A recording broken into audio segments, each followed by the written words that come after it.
ఎగువన కురిసినటువంటి వర్షాలతో భారీగా వరద నీరు ప్రవహిస్తోంది. నదిపై ఉన్నటువంటి ప్రాజెక్టుల గేట్లన్నీ కూడా దిగువకు నీటిని విడుదల చేస్తున్నారు. వాటిని ఓపెన్ చేసి ప్రకాశం బ్యారేజ్ దగ్గర రెండో ప్రమాద హెచ్చరికను జారీ చేయడం జరిగింది. బ్యారేజ్ దగ్గర 15 అడుగులకు నీటి మట్టం పెరిగింది. ఇదే అంశంపై మరిన్ని వివరాలు మా ప్రతినిధి ప్రసన్న అందిస్తారు.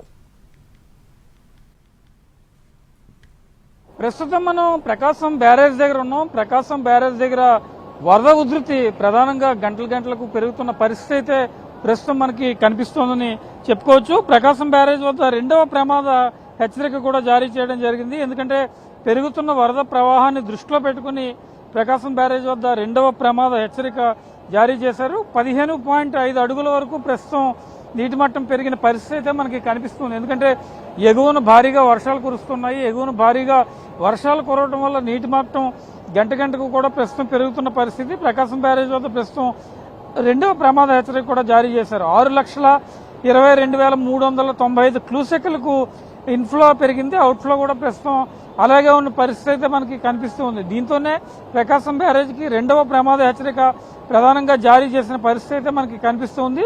అదేవిధంగా దసరా ఉన్న ప్రస్తుత పరిస్థితుల్లో నవరాత్రుల సందర్భంగా కృష్ణానదిలో ఎవరైతే స్నానాలు చేస్తారో ఆ స్నానాలు చేయకుండా కేవలం జల్లు స్నానాలకే పరిమితం అవ్వాలని చెప్పిన పరిస్థితి అయితే ప్రస్తుతం మనకు కనిపిస్తుంది. ఎందుకంటే జిల్లా యంత్రాంగం ప్రత్యేకంగా దీని మీద దృష్టి పెట్టింది. ఇంద్రకీలాద్రి కిటకిటలాడుతుంది కాబట్టి భక్తులు కూడా చాలా పెద్ద సంఖ్యలో వస్తూ ఉన్నారు. భక్తులు సహకరించాలి, స్నానానికి ఎవరు నదిలోకి దిగద్దు అని ప్రధానంగా కలెక్టర్ చెప్తున్న పరిస్థితి అయితే మనకు కనిపిస్తుంది. ఎందుకంటే చిన్నపిల్లలు కానీ వృద్ధులు కానీ వీరి పట్ల చాలా జాగ్రత్తగా ఉండాలి. నీటి ప్రవాహం బాగా ఎక్కువగా ఉన్న పరిస్థితి కనిపిస్తోంది.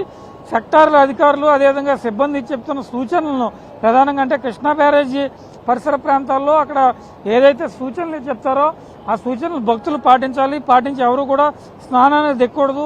అనవసరంగా అత్యుత్సాహంగా నదిలో కనుక స్నానానికి దిగితే పరిస్థితులు కొంచెం తీవ్ర ప్రభావం చూపించే అవకాశం ఉంటుంది. కాబట్టి ఆ దిశగా కూడా చిన్నపిల్లలు, వృద్ధులు, మహిళలు చాలా జాగ్రత్తగా ఉండాలని ప్రధానంగా చెప్తున్నారు.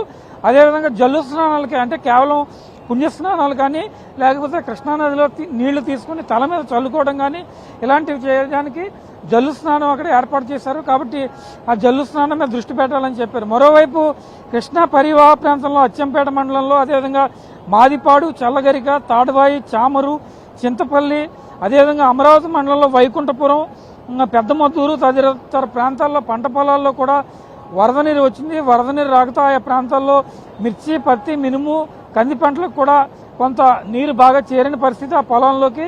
ఆ కృష్ణా పరివాహక రైతులు కూడా కొంతమంది ఆందోళనలో ఉన్న పరిస్థితి కూడా ప్రధానంగా కనిపిస్తుంది. కాబట్టి ప్రభుత్వం కూడా అన్ని రకాల చర్యలు తీసుకుంటుంది. దీని మీద ఎప్పటికప్పుడు సమీక్షా సమావేశాలు కూడా నిర్వహించే పరిస్థితి అయితే ప్రధానంగా కనిపిస్తుంది. దీంతో కృష్ణానది పరివాహంలో నీటి మాత్రం ప్రస్తుతం రెండో ప్రమాద హెచ్చరిక జారీ చేయడంతో వరద ప్రభావం కొంచెం అటు ఇటుగా ఉన్నా కూడా నీటి ఫ్లో పెరుగుతున్న పరిస్థితి కనిపిస్తుంది. కాబట్టి ప్రధానంగా ఇక్కడికి వచ్చే భక్తులు జాగ్రత్తగా ఉండాలి, అధికారులు చెప్పే సూచనలు పాటిస్తూ ఉండాలి.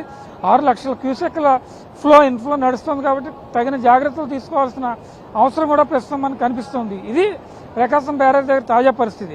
కెమెరా పర్సన్ ఆర్కేతో ప్రసన్న, ఎన్టీవీ, అమరావతి.